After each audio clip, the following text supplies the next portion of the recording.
College छात्र छात्री बड़ घोषणा एणिकी कॉलेज छात्र छात्री पढ़े शेयर मार्केट पाठ। हाँ ठीक शुणी एने आसी सारी एक नुआ अपडेट। तेरे कौन रही बर्तमान संपूर्ण अपडेट चलतु मुझे आज वीडियो रे फटाफट जन दूसरी अपडेट जाना पूर्व फटाफट वीडियो गोटे लाइक करंतु और चैनल को नुआ आसते बर्तमान चैनल को सब्सक्राइब कर बेल आइकन को प्रेस कर ऑल क्लिक रखा जमा भी भूलु ना। हाँ सहित फेसबुक देखुले फॉलो करने को भूलिए।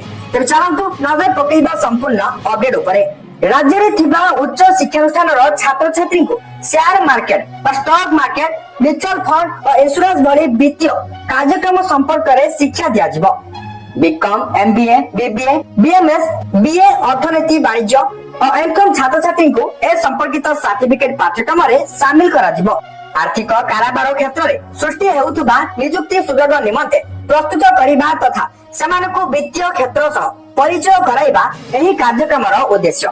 एही पाठ्यक्रम आरंभ पर उच्च शिक्षा विभाग पक्षरु समस्त सरकारी विश्वविद्यालय रजिस्ट्रार आंचलिक शिक्षा निर्देशक एवं महाविद्यालय अध्यक्ष मानकु चिट्ठी लेखा जाई यथाशीघ्र नोडाल ऑफिसर मनोनीत करने निमंते निर्देश दिया जायछि।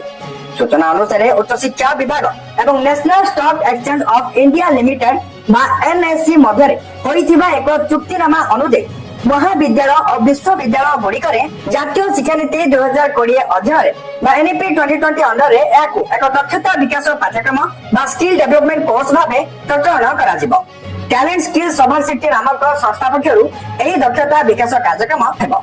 छात्र छात्री मानक 30 घंटार एक सर्टिफिकेट पाठ्यक्रम रहिबो।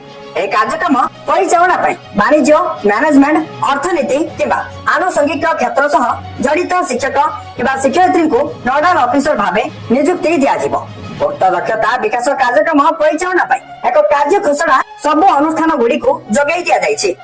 सूचनायोग्य दिनकु दिन म्यूचुअल फंड स्टॉक मार्केट एवं बीमा क्षेत्र परिसर वृद्धि पाउथुवा बेले युवपीढ़ी निवेश मन बढ़ाउछन्ति किंतु एने दक्षता उपयुक्त ज्ञान अभिज्ञतार अभाव रही।